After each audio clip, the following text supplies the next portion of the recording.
Bismillahirrahmanirrahim. Assalamualaikum warahmatullahi wabarakatuh.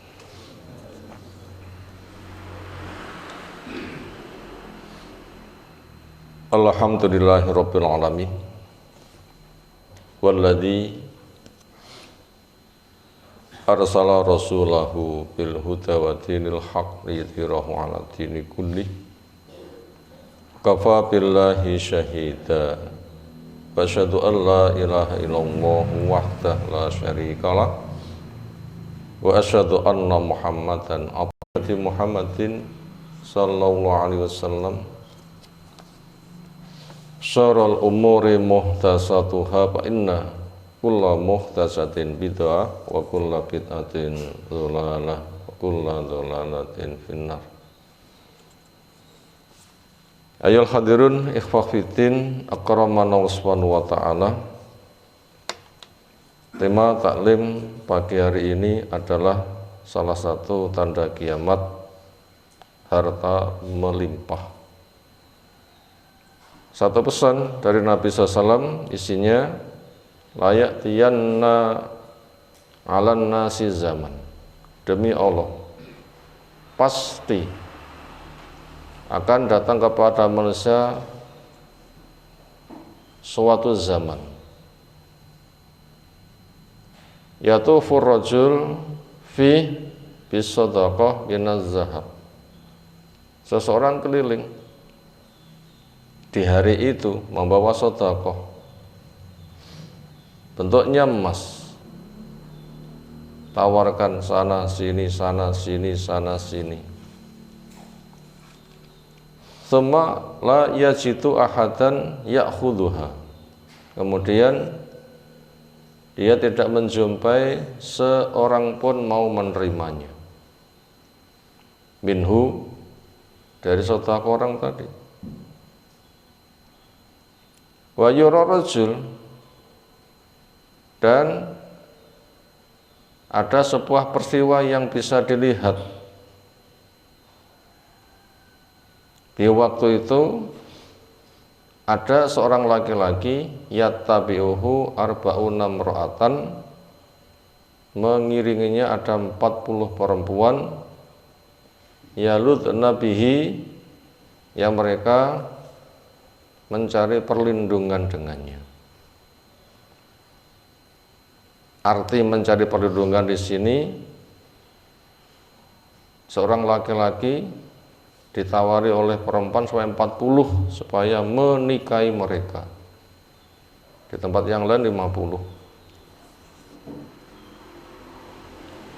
Itu bukan menunjukkan kebolehan, tetapi min qillati rijal, karena sedikitnya laki-laki, wa kasratin nisa, dan banyaknya perempuan. Rawahu Bukhari wa Muslim. Ayolah ikhwah akramana subhanahu wa ta'ala, apa saja pelajaran yang bisa kita ambil dari hadis di atas? Pertama, salah satu dari alamatun nubuwah, tanda-tanda kenabian. Di antaranya menceritakan apa yang akan terjadi. Dan seperti itu banyak, dan satu persatu terjadi sebagaimana putaran zaman.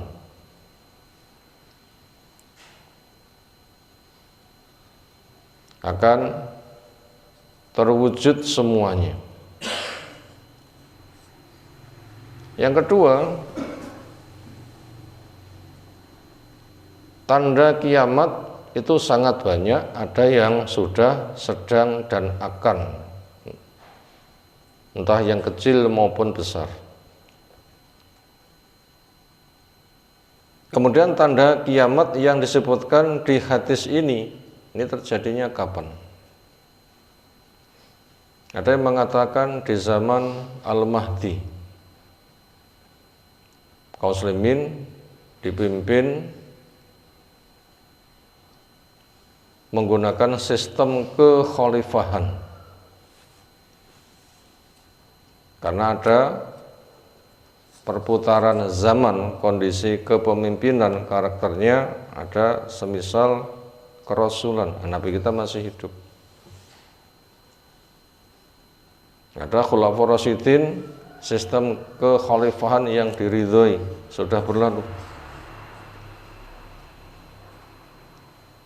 Sistem kerajaan dalam bentuk keluarga yang dominan, semisal Bani Abbasiyah, sebelumnya Bani Umayyah.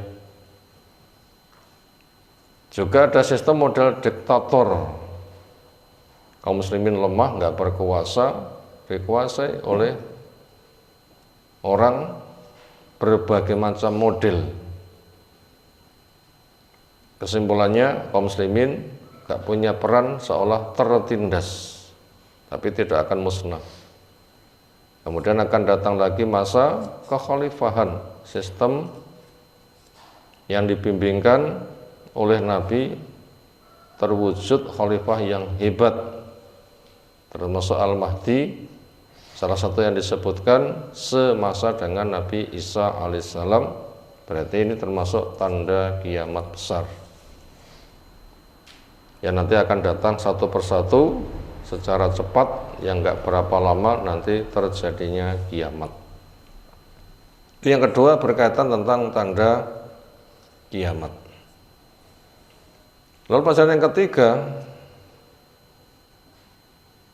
perincian berikutnya dari tanda kiamat yang itu akan terjadi adalah melimpahnya harta, sekaligus sedikitnya laki-laki dan banyaknya perempuan. Hikmah dari tanda kiamat semisal ini, kalau kondisi yang sedang kita jalani seperti ini, itu orang cari harta mungkin masih banyak yang merasa kesulitan. Perbandingan laki-laki perempuan mungkin masih seimbang.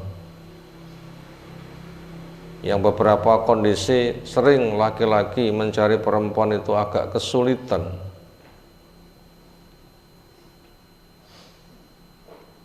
Lalu kondisi seperti itu, ada yang mengatakan akan terjadi kiamat tanggal sekian, sekian, sekian.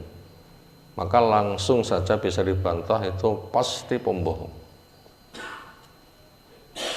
Karena kontras antara berita yang berkembang dengan yang disampaikan Nabi SAW. Yang disampaikan Nabi SAW, harta melimpah, sampai orang keliling membawa emas, tawarkan A, B, C, gak ada yang terima. Nah sekarang kan belum terjadi. Orang masih kesulitan mencari. Cari jodoh pun juga banyak laki-laki yang belum dapat. Tentunya sebagiannya. Sementara yang tergambar di kartis, satu laki-laki diikuti 40 sampai di kesempatan yang 50. Ini kan juga belum terjadi. Kondisi seperti itu ada mengatakan kiamat terjadi tanggal sekian. Maka bila kita dengar bahasa seperti itu, mudah menjawabnya, itu pasti pembohong. Mungkin sensasi jual berita atau apa dan sebagainya, sehingga langsung saja ditolak, gak perlu untuk didengar, biarkan berlalu bagaikan angin berlalu, itu istilahnya. Kemudian bacaan berikutnya, Allah zat yang maha kaya, tidak butuh pada harta. Salah satu namanya Al-Ghani, zat yang maha kaya, tidak butuh pada harta. Ini termasuk hikmah, nanti harta akan melimpah sampai seseorang keliling membawa emas, gak ada yang mau terima. Kenapa? Wis sugih kabeh. Ini memberitahu kepada kita, Allah itu maha kaya. Manusia rada sugih didik saja sudah tidak butuh, padahal itu semua itu pemberian dari Allah. Nah, Allah itu yang maha kaya seperti apa kayanya? Berikutnya, harta sebuah anugerah Allah untuk menguji kesyukuran. Harta suatu anugerah Allah untuk menguji kesyukuran. Benarkah mencarinya? Benarkah menggunakannya? Orang dituntut seperti itu. Benarkah mencarinya? Benarkah menggunakannya? Artinya membimbing kepada kita sapa sing pengen sukses ujian, benarlah ketika mencari harta dan benarlah ketika menggunakan. Di antara bentuk menggunakannya, segera berinfak mumpung masih banyak yang butuh. Segera berinfak mumpung masih banyak yang butuh. Itu termasuk tanda sukses kesyukuran.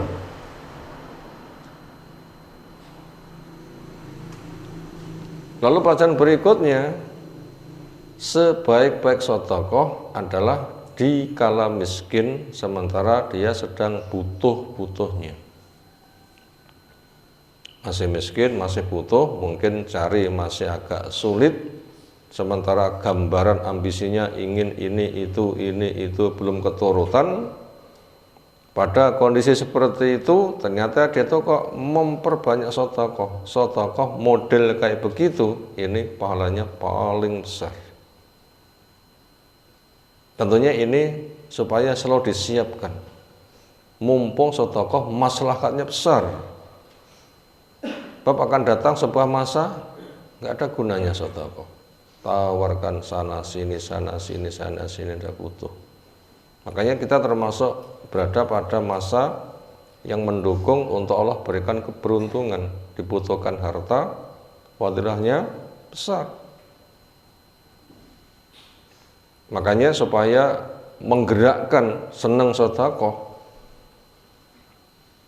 harta adalah sebuah anugerah modal kesyukuran, maka syukurlah dengan memperbanyak sedekah sebelum datang masa nggak ada yang mau terima sedekah. Nanti orang itu akan kesulitan, ya Allah, pengen cari pahala lewat harta, nggak bisa. Bukannya nggak punya harta, nggak ada yang mau terima.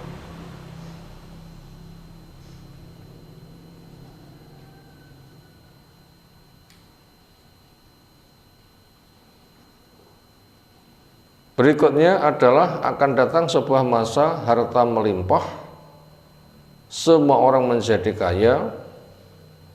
Di waktu itu yang dibutuhkan bukan harta, tapi yang dibutuhkan pada waktu itu adalah bagaimana orang itu mendapatkan pahala. Kenapa ini butuh diungkapkan? Karena seolah harta itu segala-galanya. Padahal sebatas bahan ujian. Orang bertumbuh semata dengan akal, tanda cinta Allah itu kaya. Ternyata itu adalah salah total. Fir'aun hancur kan kaya kan dia. Qarun hancur kaya kan dia.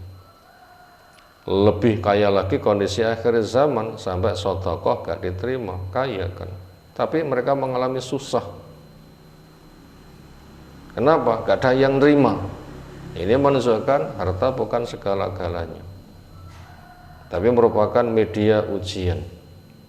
Makanya orang yang sadar diuji, termasuk dalam kondisi masih miskin, maka syukurlah. Kenapa? Sedekah masih betul-betul dibutuhkan, sehingga ini mendorong kepada kita mumpung dibutuhkan segera, sebelum datang sebuah masa nanti tidak ada yang mau menerima.